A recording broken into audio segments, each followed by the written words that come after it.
امام زمانہ جر اللہ تعالی فرجہ الشریف کے جلد ظہور کے لیے مل کے بآواز بلند صلوات۔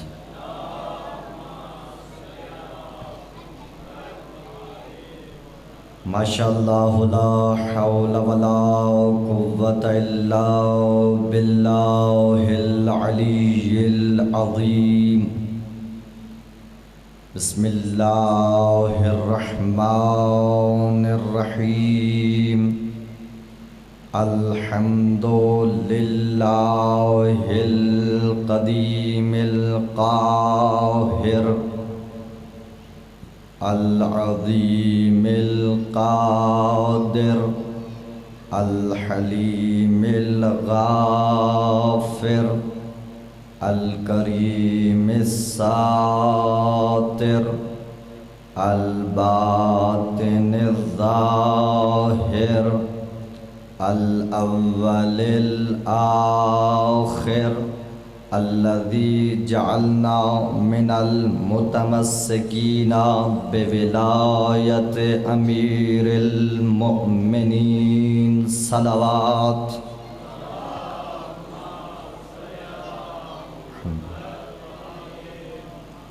الصلاة والسلام والتحية والإكرام على الشريف المشرف بأشرف الرسالات الكريم المكرم بأكرم البينات العظيم المعظم بأعظم الآيات الفاضل المفضل على جميع الكائنات مولانا مولا الثقلین جد الحسن والحسین ابی القاسم محمد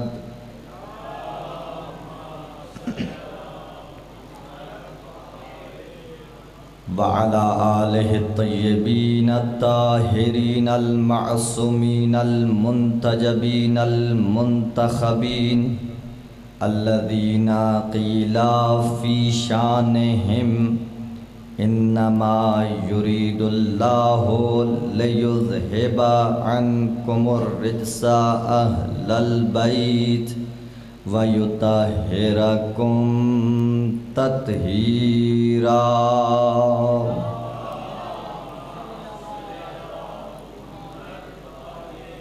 اما بعد فقد قال الله سبحانه وتعالى في كلامه المجيد وفرقانه الحميد وقوله الحق بسم الله الرحمن الرحيم وَإِذْ قَالَ رَبُّكَ لِلْمَلَائِكَةِ إِنِّي جَاعِلٌ فِي الْأَرْضِ خَلِيفَةً۔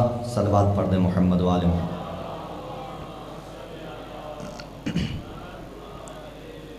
نعرہ تکبیر۔ خالق کا نام بڑا بلند ہے، سارے مل کے شامل ہو کے باواز بلند نعرہ تکبیر، نعرہ رسالت، نعرہ رسالت، دونوں ہاتھ بلند کر کے نعرہ حیدری، نعرہ حیدری، حسینیت، حسینیت، یزیدیت، یزیدیت، اہل بیت کے دشمنوں پہ لعنت، اہل بیت کے دشمنوں پہ لعنت، مل کے بآواز بلند صلوات۔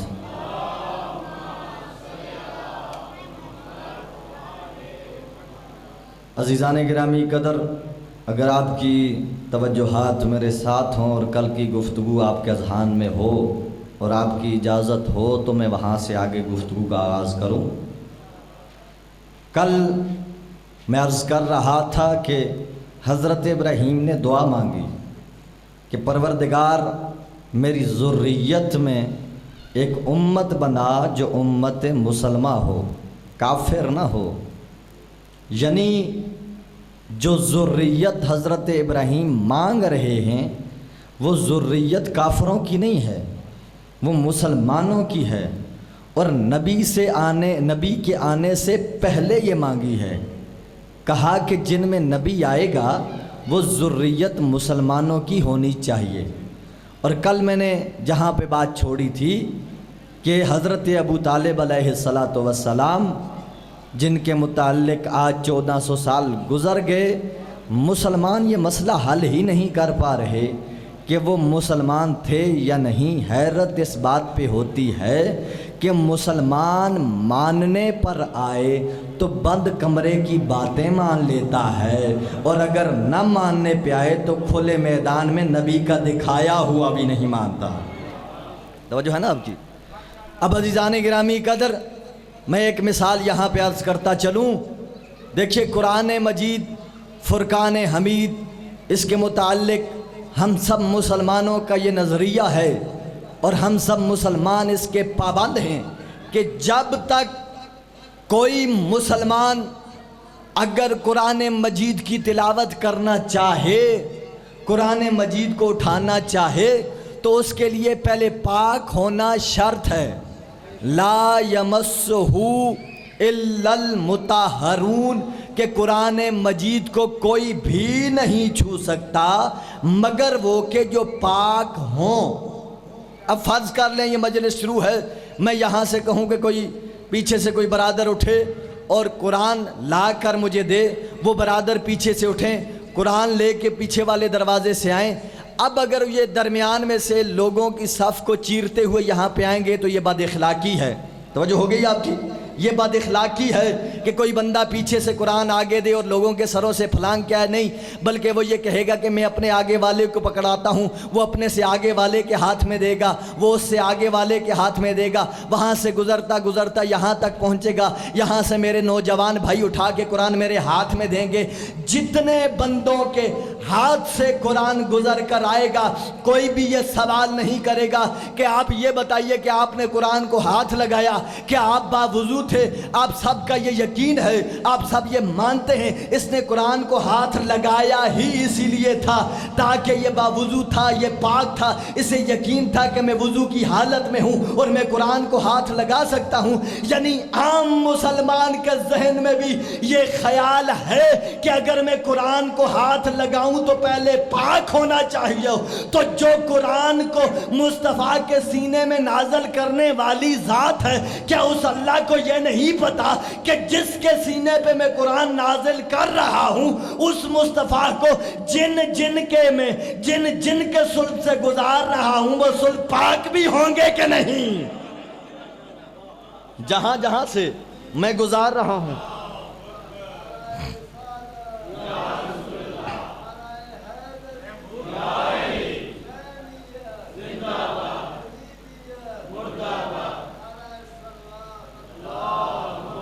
صلی اللہ محمد. مولا سلامت رکھے، آباد و شاد رہیں آپ. اب یہاں میرے تک قرآن آیا، میں نے قرآن پڑھا، واپس قرآن بند کیا. میں نے کہا یہاں قرآن کو واپس رکھنا ہے. اب کسی چھوٹے سے چھوٹے مسلمان کے بچے کو بھی اٹھا کے قرآن دیجئے اور یہ کہیے کہ آپ نے یہ قرآن بیٹا رکھنا ہے. وہ بیٹا تصور کیجئے قرآن کہاں رکھے گا؟ یا قفس قرآن میں رکھے گا، یا بلند الماری میں رکھے گا، یا رحل میں رکھے گا. یعنی کسی ایسے مقام پر مسلمان کا بچہ بھی قرآن نہیں رکھے گا جو قرآن کے مطابق نہ ہو. توجہ، یعنی مسلمان کا بچہ بھی یہ شعور رکھتا ہے کہ مجھے قرآن کو ایسی ہی جگہ پہ رکھنا ہے جو قرآن کے لائق ہو. مجھے قرآن کو کسی کے مسلمان کے ہاتھ سے لے کر کسی ایسی جگہ پر ہی رکھنا ہے جو قرآن کے لائق ہو. اگر قرآن کے لائق نہ ہو تو مسلمان کا بچہ بھی قرآن اٹھا کے ایسی جگہ پہ نہیں رکھتا. تو کیسا مسلمان ہے؟ تیرا بچہ بھی یہ شعور رکھتا ہے کہ اگر قرآن میرے ہاتھ میں آ جائے تو اسے ایسے مقام پہ رکھو جو قرآن کے اہل ہو جائے. ادھر حضرت محمد یتیم ہو گئے، عبداللہ چلے گئے، ماں آمنہ چلی گئی، دادا عبد المطلب چلے گئے. کیا اللہ کو پتا نہیں تھا کہ ابو طالب کی گود محمد کے اہل ہے بھی کہ نہیں؟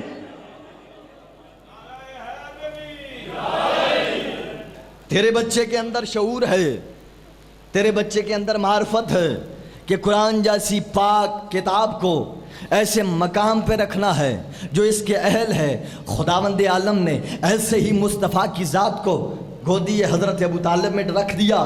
نہیں عزیزان گرامی قدر، اور یاد رکھیے میں جلدی گزرنا چاہتا ہوں تاکہ کچھ باتیں آپ کے حوالے کر سکوں۔ قرآن کے مطابق جب حضرت موسیٰ کو خدا کے حکم سے دریا کے حوالے کیا گیا اور فرعون نے وہ قفس پکڑا کہ جس کے اندر حضرت موسیٰ تھے، فرعون نے حضرت موسیٰ کی پرورش کی۔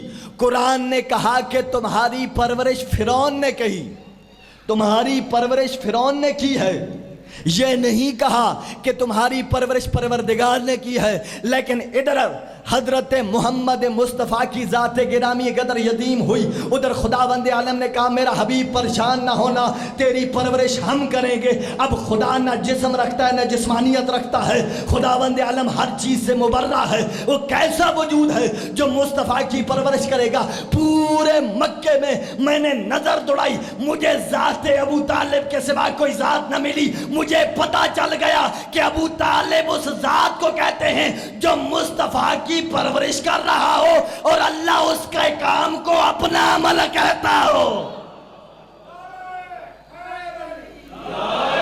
یہ ذات ابو طالب ہے۔ اور عزیزان گرامی قدر چھوٹی چھوٹی مثالیں اپنی آنے والی نسل کے کو ہدیہ کرنا چاہتا ہوں۔ یہ امانتیں ہیں ہمارے پاس جو ہم نے اپنی نسلوں کو دینی ہیں۔ بزرگ بیٹھے ہیں، یہ گواہی دیں گے۔ آپ اپنے بزرگوں سے یہ سوال کریں کہ یہ جو شبہات آج ہم بیان کرتے ہیں، دیکھیے یہ دور مناظرے کا نہیں رہا کہ آج پھر جدل ہو مناظرہ ہو، نہیں، یہ بات یہ نہیں ہے۔ اب ذہنی سطح بڑھ چکی ہے، اب تحقیق کے دروازے کھل چکے ہیں، اب بحث و مباحثہ مناظرات نہیں ہوتے بلکہ عقلی اور شعوری بات سمجھی جاتی ہے۔ نوجوان عقلی باتیں کرتے ہیں، نوجوان عقلی باتیں سنتے ہیں، نوجوان عقلی باتوں پہ سوال کرتے ہیں۔ توجہ ہے نا آپ کی؟ یہ دیکھیے حیرت ہے، یہ روایت میری اپنی ہزاروں مرتبہ علماء کی زبانی سنی ہوئی ہے کہ جب بھی جمعے کا خطبہ دیتے ہیں اور ببانگ دول یہ خطبے میں کہتے ہیں کہ اے امت مسلمان والو یاد رکھو، جس بھی مسلمان کا بچہ قرآن حفظ کر جائے وہ بچہ اپنی 7 نسلوں کو بخشوا سکتا ہے، یعنی اپنی 7 نسلوں کو بخشوا سکتا ہے۔ اللہ اسے کہے گا قرآن پڑھتا جا، تیرے جنت میں درجات بلند کرتا جاؤں گا۔ یعنی تمہاں حیرت ہے کہ تم ایک طرف سے ماننے پر آؤ تو جس کے سینے پہ قرآن نازل ہوا اس قرآن کے متعلق یہ کہتے ہو کہ جو قرآن کو زبانی یاد کر لے وہ اپنی 7 نسلوں کو 7 پشتوں کو بچوا سکتا ہے، تو جو خود جس کے سینے میں قرآن آیا ہو پھر اللہ جانے وہ کتنی اپنی نسلیں بچوا سکتا ہے۔ تمہارا بچہ قرآن حفظ کر جائے تو اپنے باپ کی مغفرت کرا سکتا ہے، اپنے دادا کی مغفرت کرا سکتا ہے، تو کیا جس کے سینے میں قرآن آیا وہ اپنے چچا کی بخشش نہیں کروا سکتا؟ توجہ کیجئے۔ اور عزیزان گرامی قدر ایک چھوٹی سی مثال اور عرض کرتا چلوں یہاں پر۔ دیکھیے یہاں ہم تشریف فرما ہے آپ، اب میں یہاں آپ کی خدمت میں ایک جملہ عرض کرنے لگا ہوں کہ دیکھیے مسلمانوں کے ہاں یہ عقیدہ ہے، یہ نظریہ ہے کہ اس دسترخوان پر کہ جہاں ایسا کھانا ہو کہ جس کھانے میں حرام موجود ہو، تو جو ہے نا آپ کی جس دسترخوان میں کھانے لگے ہوں وہاں حرام موجود ہو، تو مسلمان کو اجازت نہیں ہے کہ ایسے دسترخوان پہ بیٹھے، کیونکہ وہ دسترخوان حرام سے ملا ہوا ہے۔ تو جو ہے نا آپ کی جتنے بھی اس میں کھانے موجود ہوں، مگر وہاں پر کوئی شے ایسی جو حرام ہے وہ موجود ہو تو اجازت نہیں ہے ایسے دسترخوان پر مسلمان بیٹھے، کیونکہ ہو سکتا ہے کہ اسے کوئی ایسی چیز دے دی جائے جس میں حرام کی ملاوٹ ہو، اور حرام مسلمان کھا نہیں سکتا، اس لیے کہ وہ شریعت محمدی کا پابند ہے۔ تو اس کی شریعت کا پابند ہو کر کسی ایسے دسترخوان پہ بیٹھنا گوارا نہیں کرتا کہ جہاں پہ کوئی چیز حرام رکھی ہو، بھلا وہ خود کسی ایسے دسترخوان سے 12 سال کیسے کھا سکتا ہے جس کا دینے والا ہی کافر ہو؟ وہ ایسے دسترخوان پہ کیسے بیٹھ سکتا ہے؟ اور عزیزان گرامی قدر وہ اس دسترخوان پہ بیٹھا کہ جس دسترخوان کا بانی حضرت ابو طالب ہے۔ حضرت ابو طالب اپنے ہاتھوں سے لقمے بنا کے دیتے تھے۔ اور عزیزان گرامی قدر ایک جملہ یہاں پہ رک کر عرض کر دوں کہ بہت سے لوگ کہتے ہیں کہ تم علی کے فضائل پڑھتے ہو، ہر وقت علی کے کمالات بیان کرتے ہو، کیا کمالات ہیں؟ ہم نے کہا علی شجاع ہیں، کہا اس میں علی کا کیا کمال ہے؟ رسول نے تربیت ہی ایسی کی تھی کہ علی شجاع ہوتے۔ ہم نے کہا علی بڑے عبادت گزار ہیں، کہا اس میں علی کا کیا کمال ہے؟ یہ تو رسول نے تربیت ہی ایسی کی تھی۔ ہم نے کہا کہ علی بڑے ہی مدبر تھے، کہا اس میں علی کا کیا کمال ہے؟ رسول نے علی کی تربیت ہی ایسے کی تھی۔ ہم صفات گنواتے گئے، کمالات گنواتے گئے، انہوں نے کہا کیا بتا رہے ہو، اس میں کمال کیا ہے؟ رسول نے تربیت ہی ایسی کی۔ ہم نے کہا اچھا پھر تربیت کا اثر ہے نا، تو پھر اپنی بات پہ مضبوط رہنا، یعنی اگر مصطفیٰ تربیت کرے تو علی جیسا دلاور، علی جیسا عبادت گزار، علی جیسا صفات بالا کا مالک نظر آتا ہے، تو پھر سوچو ابو طالب نے جس کی تربیت کی وہ تمہیں 40 سال پھر نبی کے علاوہ کچھ بھی نہیں مل سکتا ہے۔ اللہ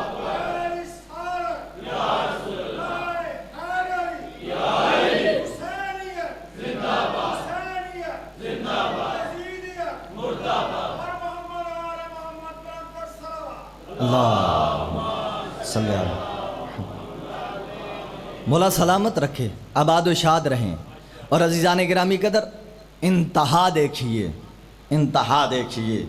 کہ رسول گرامی اسلام جب رسول مکرم اسلام کے ساتھ کم سنی کے سن میں سفر میں گئے، سفر تجارت میں، تو دوران سفر ایک راہب سے ملاقات ہوئی۔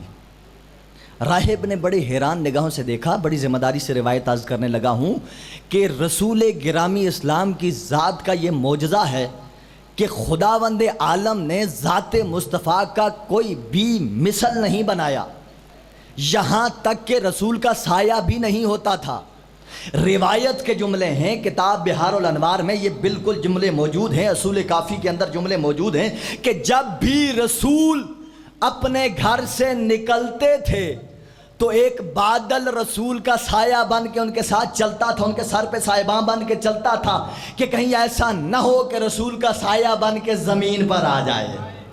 یہ رسول ہیں، بچپن کے صغرے چھوٹے سن میں ہیں اور جا رہے ہیں سفر میں کہ راہب کی نگاہ پڑی، کیا دیکھا کہ بادل کسی کا سایہ کیے ہوئے ہیں، حیران ہو گیا، پہاڑی سے نیچے آیا، آ کر اس نے قافلے سے کہا آج میری طرف سے سارے قافلے والوں کو دعوت ہے۔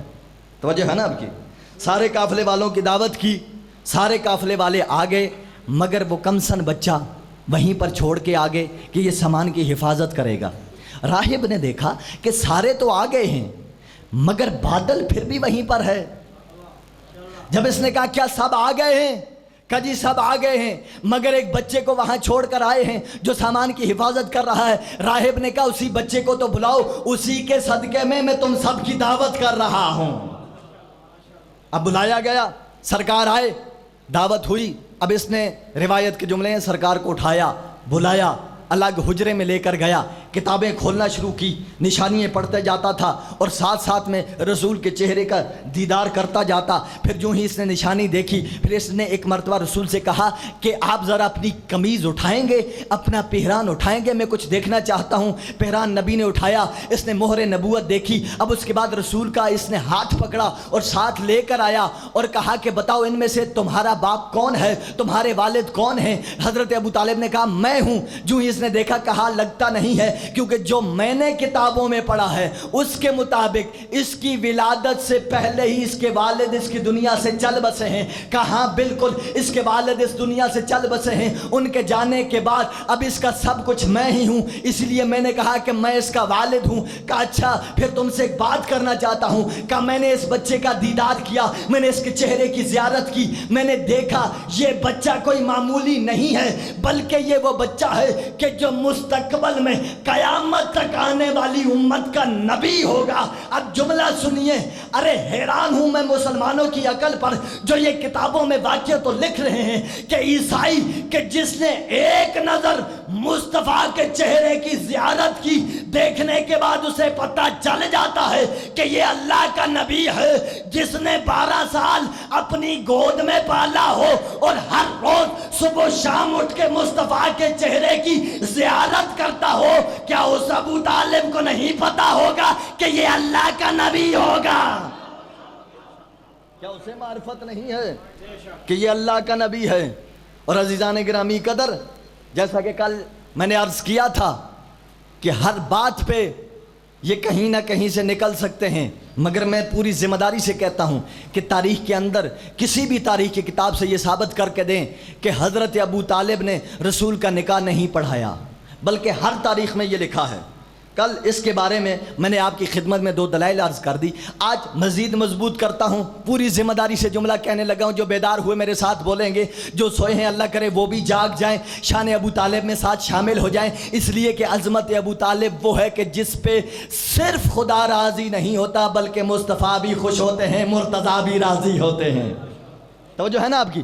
اب عزیزان گرامی قدر، خالق لم یزل کے حکم سے آپ کے اور میرے نبی نے پوری امت مسلمہ جو قیامت تک آنے والی انسانیت ہے ان کی نجات کا پروانہ سرکار ختم مرتبت نے اپنی زندگی کے اندر ہمارے نزدیک 11 اور ہمارے بھائیوں کے نزدیک 13 شادیاں کی ہیں۔ ایک نکاح سے ہٹ کر باقی 10 نکاح ہوں یا ان کے مطابق 12 نکاح ہوں، وہ نبی کی ذات نے خود پڑھے ہیں۔ توجہ میری جانب رہے، وہ نبی نے خود پڑھے ہیں۔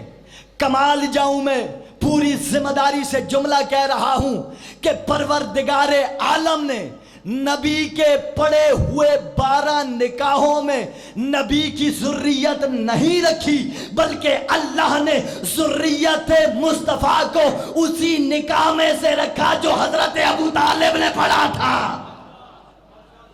اسی نکاح، یا مولا سلامت رکھے، اسی نکاح میں سے وہ ذریت رکھی۔ اور یاد رکھیے عزیزان گرامی قدر، خالق لم یزل کی ذات نے پوری انسانیت کے لیے یہ قانون بنا کے رکھا ہے کہ حل جزاء الاحسان الا الاحسان، کہ احسان کا بدلہ سوائے احسان کے کچھ نہیں ہوتا۔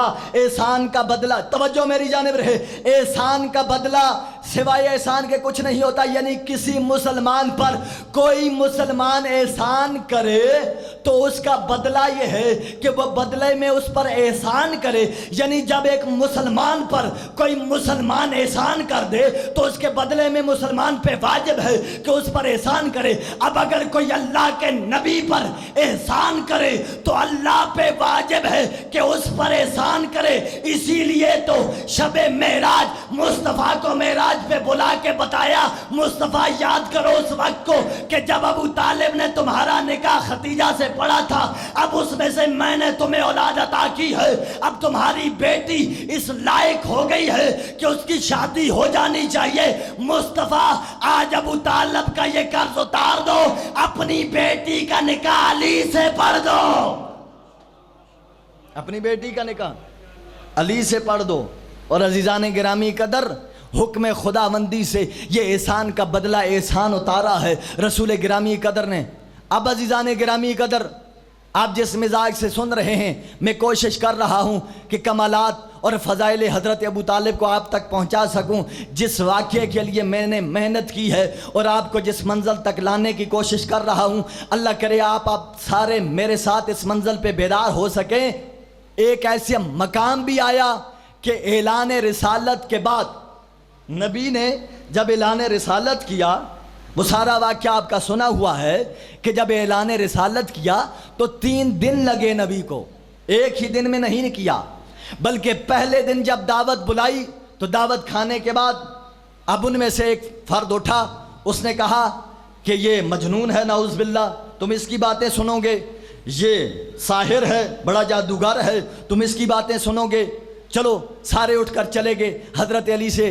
پھر فرمایا کہ دوبارہ دعوت کا انتظام کیا جائے، توجہ ہے نا آپ کی، دوبارہ دعوت کا انتظام کیا جائے۔ دوسرے دن پھر دعوت کا انتظام کیا گیا، پھر سارے ویسے ہی کھانا کھا کے چلے گئے۔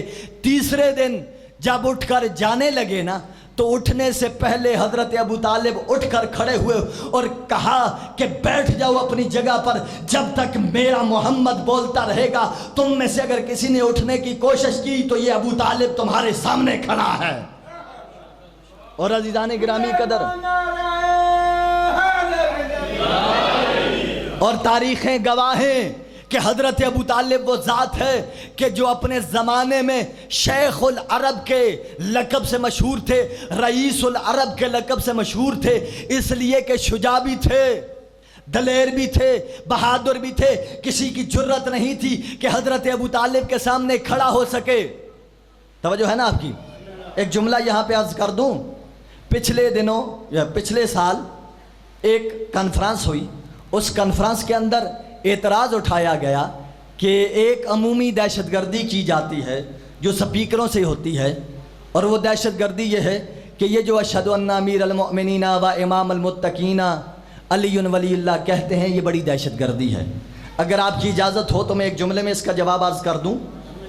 تاریخ طبری عربی کے اندر پہلی جلد، تاریخ طبری فارسی کے اندر تیسری جلد، تاریخ طبری اردو کے اندر دوسری جلد، پوری ذمہ داری سے کہا کہ جو ہی نبی نے اعلان رسالت کیا، کہا جو بھی میں جو یہ دین کا پیغام لایا ہوں جو تمہاری دنیا میں بھی تمہیں فلاح دے گا، آخرت میں بھی تمہیں فلاح دے گا، جو بھی اس میں میرا مددگار ہوگا وہ میرا وصی ہوگا، میرا ولی ہوگا، میرا جانشین ہوگا، میرا بھائی ہوگا۔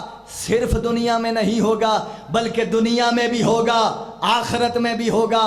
یہ جملے کہنے تھے، سارا مجمع ایک دوسرے کی طرف دیکھ رہا تھا، یا میرے اور آپ کے مولا کے جن کا سن 10 سال کا تھا، امیر کائنات کھڑے ہو کر کہا انا ناصرک یا رسول اللہ، اے اللہ کے رسول میں آپ کا مددگار ہوں۔ پھر نبی نے کہا اجلس یا علی اپنی جگہ پہ بیٹھ جائیے۔ دوسری مرتبہ پھر اعلان کیا، پھر کوئی بھی نہ کھڑا ہوا، پھر حضرت علی کھڑے ہوئے، کہا انا ناصرک یا رسول اللہ، میں آپ کا مددگار ہوں اے اللہ کے رسول۔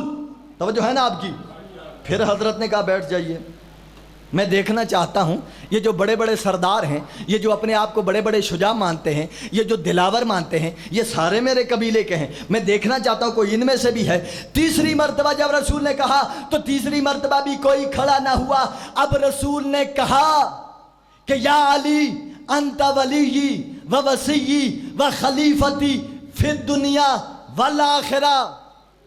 اب تاریخ طبری والا لکھتا ہے کہ حضرت علی نے جو ہی اقرار ایمان کیا، رسول نے جواب میں کہا کہ یا علی انت ولی و وصی و خلیفتی فی الدنیا والآخرہ۔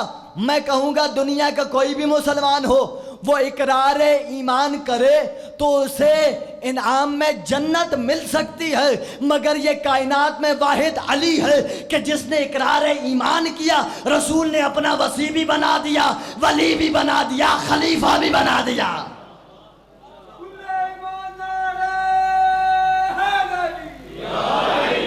مولا سلامت رکھے۔ اب عزیزان گرامی قدر، پوری ذمہ داری سے جملہ کہہ رہا ہوں کہ حضرت تاریخ طبری کے مطابق حضرت علی نے اقرار ایمان کیا، یعنی کلمہ پڑھا، حالانکہ کلمہ نہیں پڑھا بلکہ کہا انا ناصرک یا رسول اللہ۔ 2 منٹ کے لیے میں ان کی زبان سے بات کرنا چاہتا ہوں کہ علی نے کلمہ پڑھا، لا الہ الا اللہ محمد رسول اللہ، یہی کلمہ ہے نا جی؟ یہی کلمہ ہے نا؟ یا کوئی اور کلمہ ہے تو آپ مجھے سنا دیں۔ اگر یہ کلمہ ہے تو میری تائید کریں۔ یعنی حضرت علی نے برادران اہل سنت کی کتابوں سے ذمہ داری سے پڑھ رہا ہوں کہ اقرار ایمان کیا، کلمہ پڑھا۔ اب علی کو کلمہ نہ تو اللہ نے پڑھایا نہ مصطفیٰ نے پڑھایا۔ تاریخ لکھتی ہے ادھر نبی نے اعلان رسالت کیا، ادھر علی نے کھڑے ہو کے کلمہ پڑھ دیا، تو معلوم ہوا کہ علی کو کلمہ آتا تھا، اسی لیے تو علی نے پڑھا۔ تو اب علی کو کلمہ آتا تھا تو علی نے کلمہ پڑھا، یعنی سب نے لکھا سب سے پہلے مسلمان حضرت علی ہیں۔ یعنی آج تک جو بھی مسلمان ہو رہا ہے، جو بھی کلمہ پڑھ رہا ہے، وہ وہی کلمہ پڑھتا ہے جو حضرت علی نے پڑھا۔ یعنی پہلے کلمہ پڑھنے والے تو حضرت علی ہے نا، لا الہ الا اللہ محمد رسول اللہ سب سے پہلے حضرت علی نے پڑھا، تو پوری امت مسلمہ جو کلمہ پڑھتی ہے وہ علی کا دیا ہوا کلمہ ہے، وہ علی کا پڑھا ہوا کلمہ ہے، یعنی پوری امت مسلمہ جو کلمہ پڑھتی ہے وہ حضرت علی سے لے کر پڑھا ہوا کلمہ ہے۔ کبھی شیعوں سے بھی پوچھو، تم جو آگے علی ولی اللہ پڑھتے ہو، اور رسول اللہ پڑھتے ہو، وخلیفۃہ بلا فضل پڑھتے ہو، یہ کلمہ تم کہاں سے پڑھتے ہو؟ ہم جواب دیتے ہیں کہ تم نے جو کلمہ پڑھا وہ حضرت علی سے پڑھا، ہم نے جو کلمہ پڑھا وہ نبی سے پڑھا۔ جو ہی علی نے کلمہ پڑھا نبی نے کہا یا علی انت وصی و خلیفتی فی الدنیا والآخرہ۔ ادھر شیعوں نے کہہ دیا علی ولی اللہ وصی رسول اللہ و خلیفۃ بلا فضل۔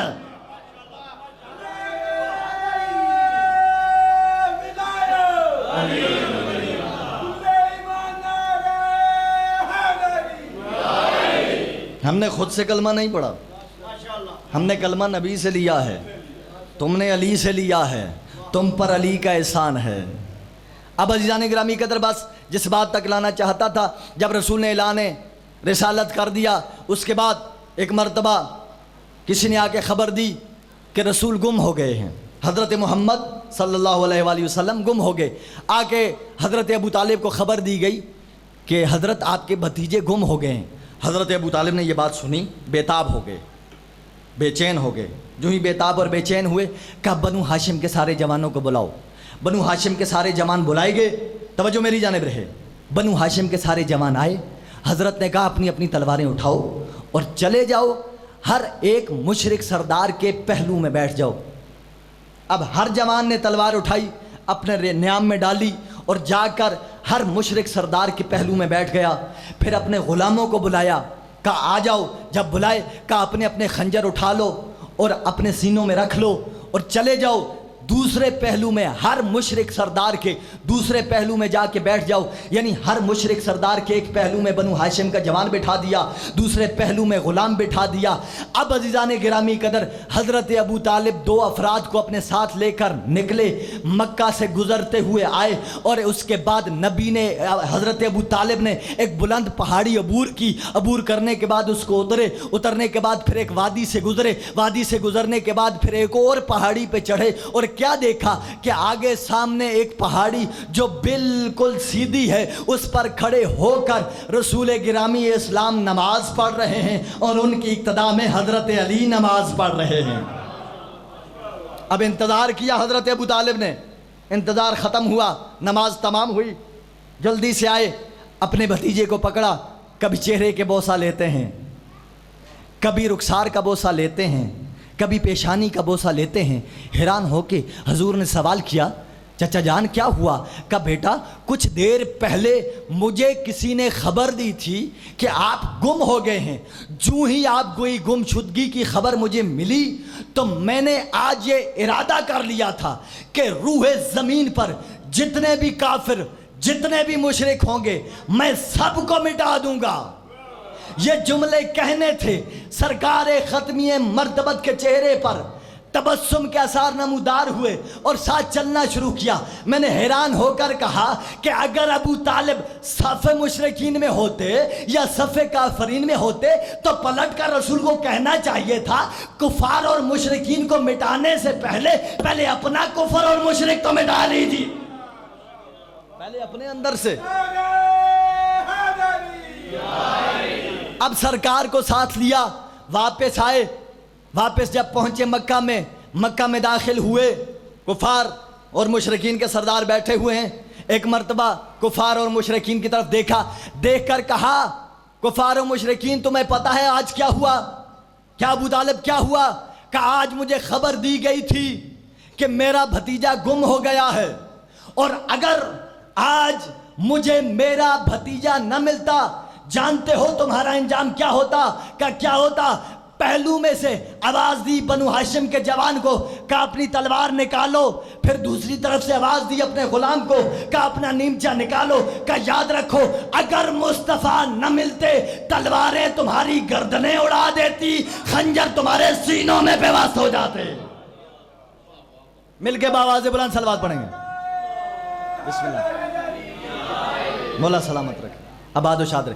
اب عزیزان گرامی قدر یہاں تک آپ کو لانا تھا. یہاں پر اب کچھ مشرکین کے مجمع میں کھڑے ہو کر حضرت ابو طالب نے عجیب جملے کہے. حضرت ابو طالب مشرکین کی طرف دیکھ کر کہتے ہیں مشرکو سنو، اے مشرکو الم تعلمو انا وجدنا محمدن نبیًا کموسیٰ خطہ فی اول الکتب. یاد رکھو میں مسلمانوں سے مخاطب نہیں ہوں، میں اصحاب سے مخاطب نہیں ہوں، بلکہ حضرت ابو طالب مشرکین سے مخاطب ہو کے یہ کہہ رہے ہیں اے مشرکین یاد رکھو ہم نے محمد کو ایسا ہی نبی پایا جیسا مصطفیٰ نبی تھا، جیسا موسیٰ نبی تھا.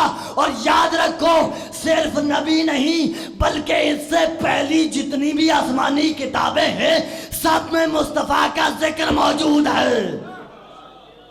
یہ حضرت ابو طالب کا شعر ہے جو اہل سنت کی کتابوں میں بھی نقل ہے. اور اس شعر کے ذریعے سے حضرت ابو طالب نے اپنے ایمان کا اعلان کر دیا کہ یاد رکھو یہ جس کا نبی ہے میں اس اللہ کو بھی مانتا ہوں، یہ جو نبی ہے میں اس کی نبوت کو بھی مانتا ہوں، اور اس سے پہلے جو نبی تھے میں ان کو بھی مانتا ہوں، اور اس سے پہلے جو کتابیں آئی میں ان کو بھی مانتا ہوں. توجہ میری جانب رہے. میں نے عرض کیا ہے کہ حل جزاء الاحسان الا الاحسان، کہ خدا نے احسان کا بدلہ احسان سے چکانے کا حکم دیا ہے. جب بندہ کوئی بندے پہ احسان کرتا ہے تو بدلے میں احسان کا حکم ہے، بلکہ بھلا کوئی نبی پر احسان کرے تو خدا اسے کیوں نہیں چکائے گا. ادھر مشرکین کے مجمع میں حضرت ابو طالب نے کھڑے ہو کر مصطفیٰ کی نبوت کا اعلان کر کے کہا کہ مصطفیٰ کو ہم نے ایسا ہی نبی پایا جیسے موسیٰ کو پایا. جو ہی مصطفیٰ نبی بن گئے، صحابی مل گئے، مسلمان مل گئے، اب خدا کی طرف سے حکم آیا اور میری وحی سے بولنے والے مصطفیٰ آج احسان اتارنے کا بدلہ آ گیا ہے. وہ وقت یاد کرو جب ابو طالب نے تمہیں موسیٰ جیسا نبی کہا تھا. آج علی کو بلاؤ اور بلا کے بتاؤ کہ علی کون ہے.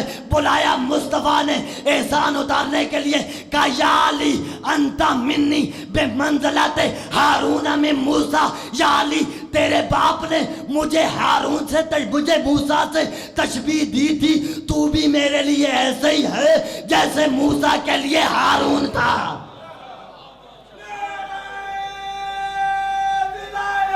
علی ولی اللہ.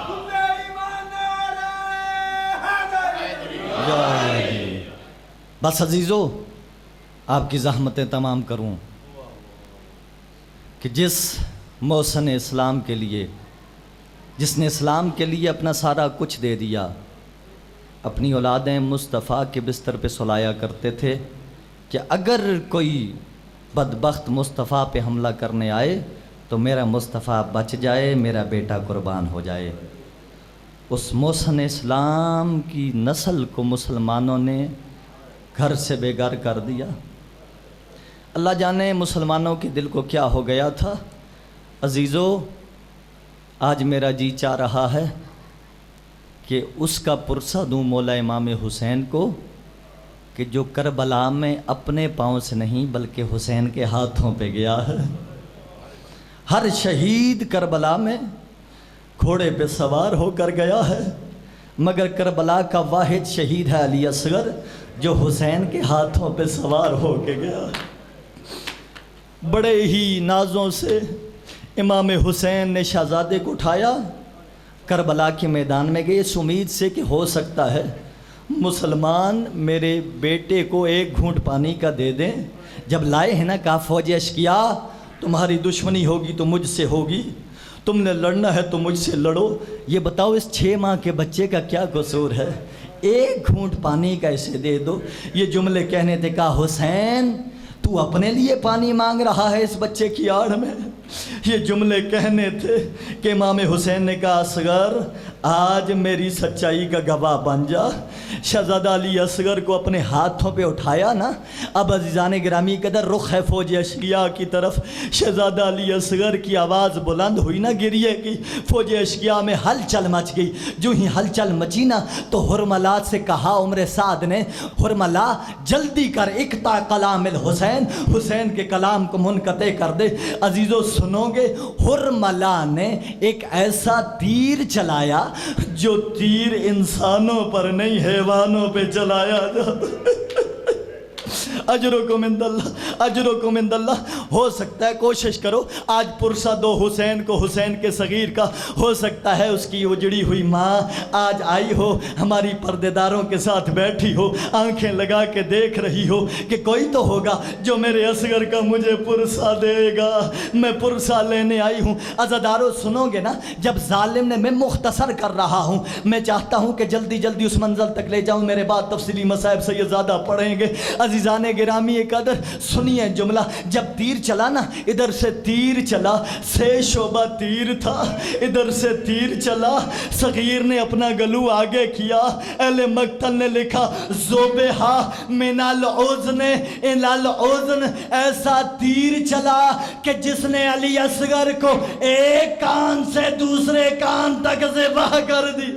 اجرکم عند اللہ۔ علی اصغر ذبح ہو گئے، حسین نے شہزادے کا خون اپنے ہاتھوں میں لیا، ارادہ کیا کہ آسمان کی طرف پھینکوں، آسمان سے ندا آئی حسین اس شہزادے کا خون آسمان کی جانب نہ پھینکنا، پھر آسمان کبھی بارش نہیں برسائے گا۔ مولا نے ارادہ کیا کہ میں یہ ناحق خون زمین کے حوالے کر دوں، زمین سے آواز آئی حسین شہزادے کا خون زمین پہ نہ پھینکنا، یہ زمین کبھی بھی پھر کوئی پھل نہیں اگائے گی۔ حسین نے کہا اچھا پھر یہ لو۔ حسین نے اصغر کا خون اپنی ریش اقدس سے ملا کہ قیامت میں اللہ کی عدالت میں جاؤں گا، سوال کروں گا میرا اللہ بِأَيِّ ذَنبٍ قُتِلَتْ، میرے اصغر کو کس جرم میں اللہ لعنت اللہ علی قوم الظالمین۔